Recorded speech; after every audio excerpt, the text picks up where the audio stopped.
عليكم ورحمة الله تعالى وبركاته. معكم قناة كل واشكر.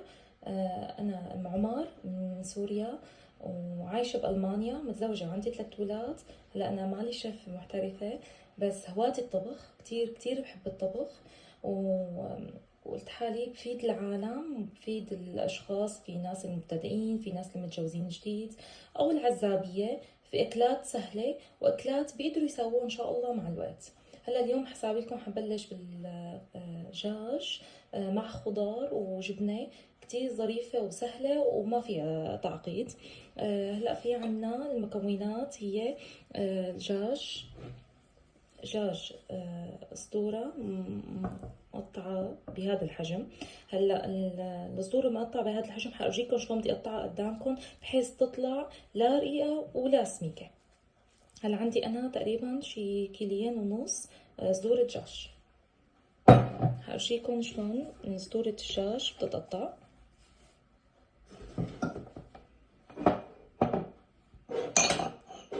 هلا صدر الدجاج عنا هون منظف وخالص. هلا في ناس بيقولوا انه ليش بتغسليه وكذا.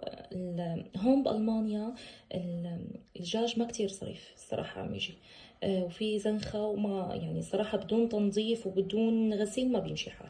هلا في عندي انا هاد تقريبا ربع صدر دجاج، حارجيكم فيه هي حنقيمه، بس هو المغسول ومنشف وخالص. عندي هاد حنقطعه، اذا مبين معكم الكاميرا. هلا التقطيع ما لازم يكون بالطول، لانه هون في عنا هي العروق، وقت بتجي بدك تقطعيه بالطول بقوم هي العروق بتجي مضاربه، وقت بتجي مضاربه على الاكل بتقوم تطلع ريحه زنخه. هي ما لازم تتقطع هيك، لازم تتقطع هيك بالعرض. عنا هيك الربع صدر الدجاج نقطعه هيك، ما لازم نقطعه بالطول. هرجيكم قدامكم، نقطعه بسم الله. هيك لازم تكون القطعة، لا سميكة كتير ولا رقيقة. الرقيقة بتتفتفت على الطبخ والسميكة ما بتستوي، يعني قد ما تركناها بتستوي بتطلع مو طيبة. هنكمل معكم هاي القسم من الصدر، ربع صدر الدجاج. ومثل ما قلت لكم انا حقيم هاي القطعة قدامكم، تركتها اصلا عشان ارجيكم شو بدنا نقيمها. بنعمل هيك بالسكينة، قيم العرق بيصفى هاي القطعة. بسم الله. هاي قلناها هون، نحطها هون على جنب. نكمل بقى القسم الباقي.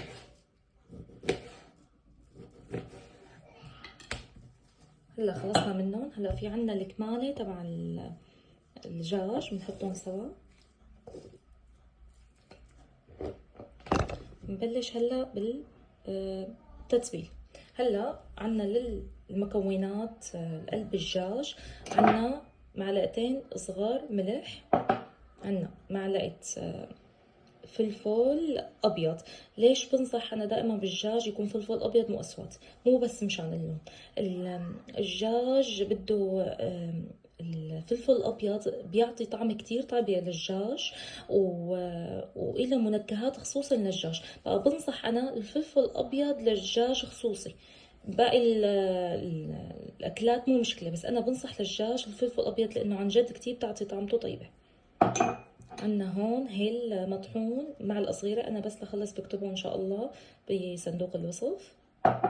عندي هون اختياري بهار، عندي بهار اسمه بهار فاهيتا. كتير بحب طعمته وبضيفه للدجاج. هلا في بجوز العالم يكتبوا لي بالتعليقات انه ليش ما بتضيفي ماجي. هلا انا ما بنصح الماجي بالمره بمرة شو ما كان نوعه، ما بحبه وما بنصح فيه لانه في كتير له مضار، واكيد حضرتكم تعرفوا. بس في ناس بتضيفه، انا ما بحبه ولا بضيفه نهائيا باكلاتي ابدا ابدا. وعندي هون زنجبيل مطحون، هي بالنسبة للبهارات. وبضيف أنا كمان عندي هاد بهارات دجاج جايبته هاد من عند التركي. وعندي هاد بابريكا مدخنة، هذا كتير منيح كمان بيعطي طعم للدجاج. هي بالنسبة للبهارات والمكونات. وأهم شي نحط خل تفاح او خل ابيض مو مشكله. هلا انا بجيب بالعاده خل التفاح من الدي ام. خل التفاح من الدي ام بيجي مركز وكتير ظريف. هلا برجيكم صورته وانا عم بخلط. رجعنا لكم. هلا عندي هذا خل التفاح مع كبية، فيكم تجيبوا الخل اللي بدكم اياه، بس انا ليش عملكم هذا مركز وما بدك فيه كتير تحطوا يعني. بسم الله. تقريبا بدي احط انا قدر معلقة كبيرة لمعلقة ونص تقريبا، هي يعني تقريبا حاجة هيك كافي. بسم الله. وهلا بدنا نحط باقي البهارات. بسم الله. عندنا الملح، لا تكتروا كتير ملح، لانه البهار اللي حطيته انا الفاهيتا فيه ملح، ووقت بدكم بتضيفوا نصيحة امشوا بالعيار مزبوط، لانه لو الملح تبعكم ما بملح امشوا بالعيار مزبوط، وقت بدكم يستوي بتضيفوا شوي بلا ما يطلع الاكلة مالحة. هلا عنا بسم الله الفلفل الابيض، عنا الهيل المطحون، عنا الزنجبيل المطحون، وعنا بهار فاهيتا. بسم الله الرحمن الرحيم. هلا هضيف البابريكا،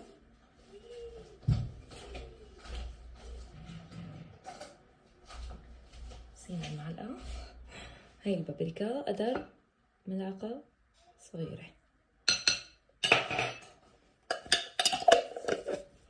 وعنا البهار الدجاج كمان. الصراحة أنا بلاقيه يعني مهم وبيعطي كتير طعمة طيبة. هلا بجوز تفكروا إنه البهارات كتيرة، لا البهارات مو كتيرة، أنا عاملة مقدار صغير، ماني مكترة كتير عدد الملاعق. هلا نقول بسم الله ونحركهم مع بعض.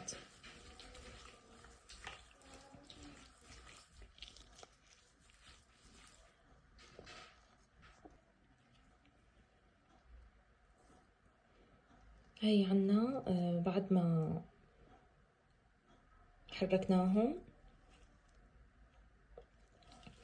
هيك شلون صار اللون احلى. اذا مبين معكم اقرب لكم الصورة. هي دعكناهم مزبوط.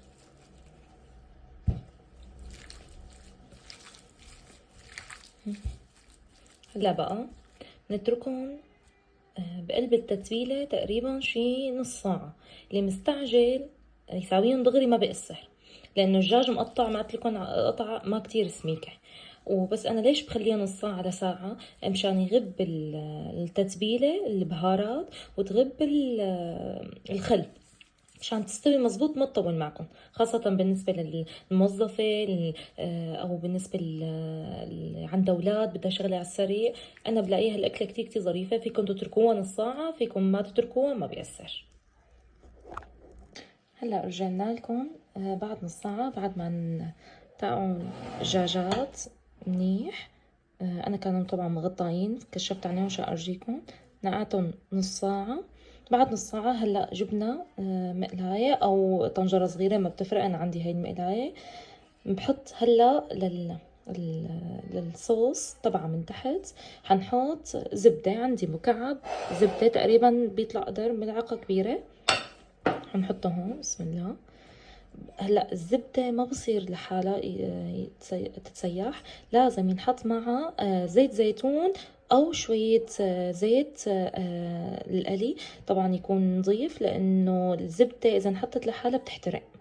بقى وقت بنحط الزبدة بنسيح معها شوي من زيت الزيتون، تقريبا قدر ملعقة لما اعطينا حسب الدجاج. انا كمان بكتب لكم كل وحدة بصندوق الوصف. بسم الله. نحطهم نسيخهم على النار، بعدين برجيكم الخطوة الثانية. هلا رجعت لكم بعد ما سيحت الزبدة وزيت الزيتون.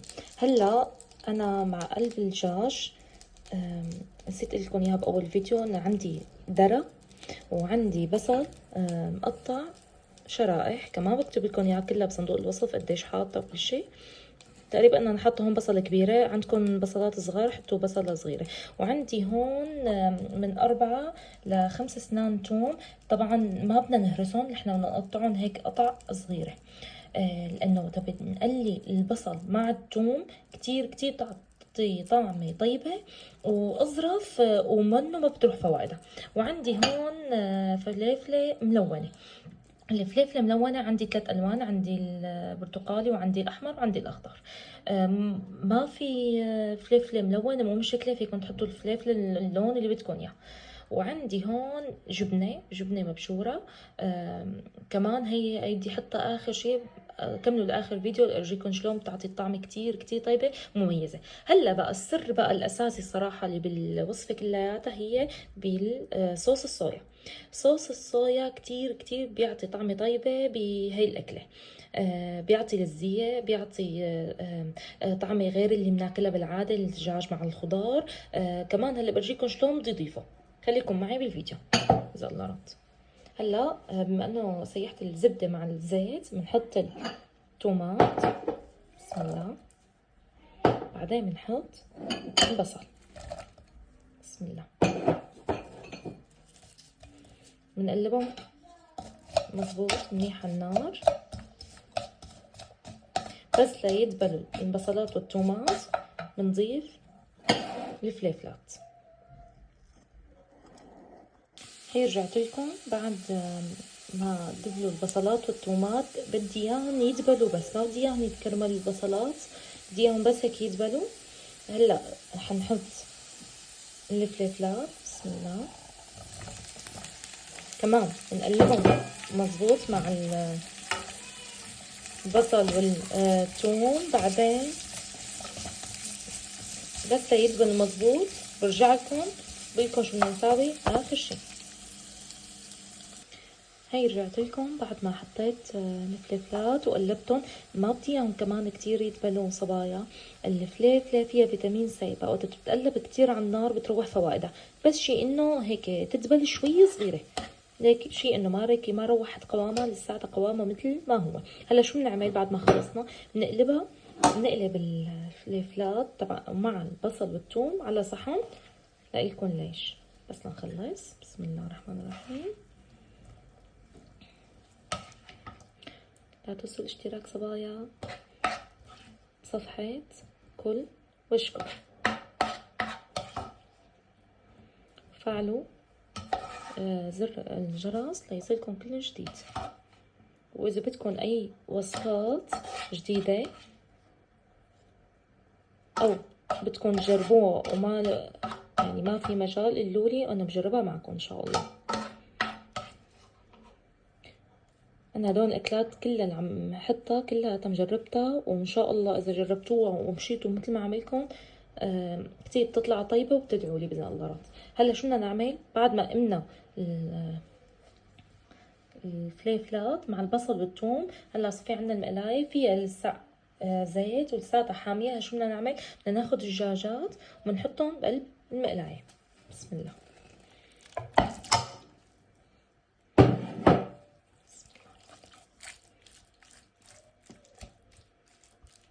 بنفرفدهم هيك منيح قلب المقلايه، بسم الله.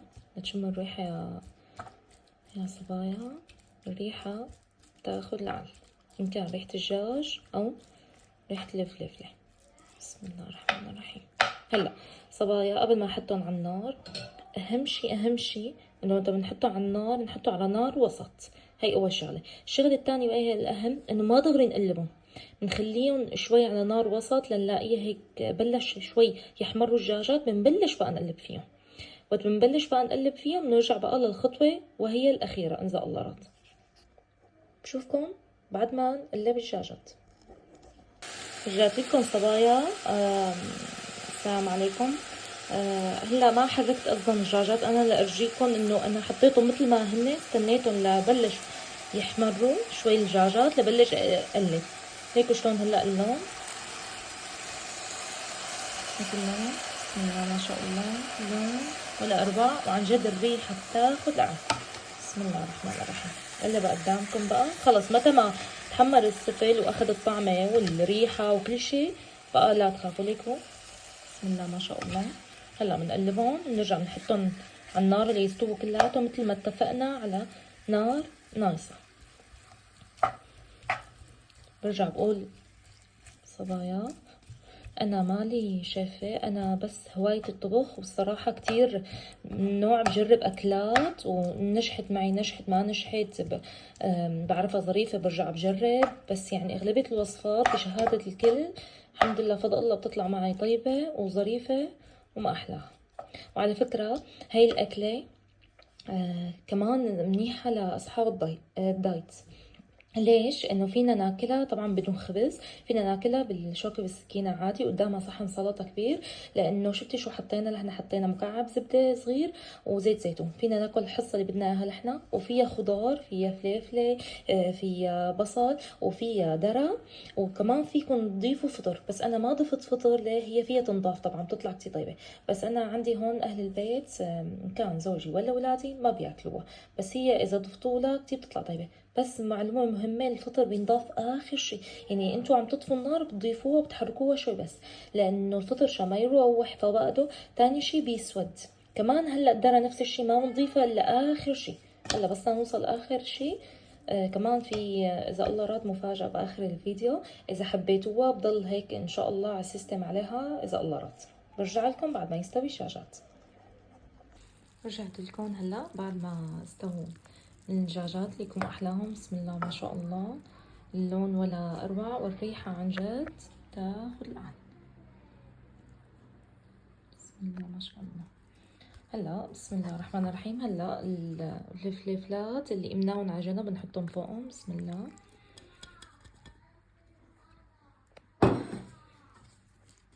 نحركهم مع بعض. بسم الله الرحمن الرحيم. هلا بما انه عندي مستوي الدجاجات عفوا والفليفله وكل شيء مستوي عندي، هلا بحط بقى الفطر. بسم الله. ما بخليها كتير على النار، تقريبا قدر دقيقتين 3. ولا بقى المكون الاساسي قبل ما احط الجبنه هو صوص الصويا. عندي اياه هاد، بنحط تقريبا قدر معلقه صغيره، لا تكتروا صبايا لانه صوص الصويا مالح. بسم الله.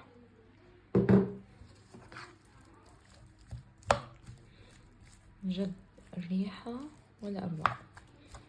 هلا بجوز تلاقوا الفيديو طويل او عم بحكي لكم كتير، بس انا والله عم بحكي لكم الاسرار. او في ناس تقولي ايه بعرفها هالاكله، بس في كتير عالم ما بتعرفها، او بنات ما بتعرفها، او متجوزه جديد وبدها تجرب اكلات سهله.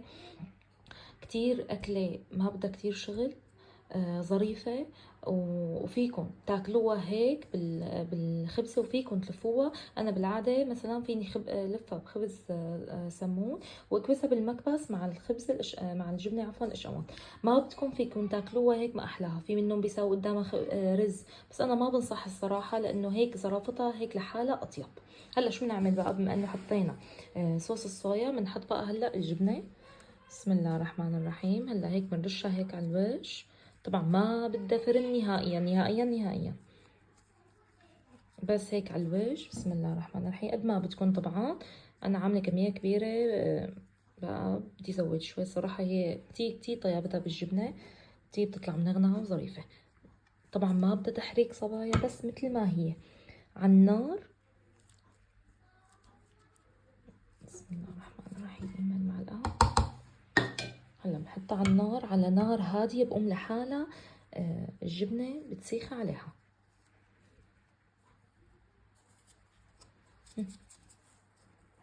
طبعا اذا في غطا بيكون افضل. هلا برجع لكم بعد ما تسيخ الجبنه وارجيكم المنظر النهائي. رجعت لكم بعد ما ساخت الجبنه. شوفوا المنظر ما احلاه. بسم الله ما شاء الله، والريحه بتاخذ القلب. بسم الله ما شاء الله. هي خلصت اكلتنا لليوم، ان شاء الله تكون عجبتكم. بقناتي كل واشكر. معكم كانت ام عمر.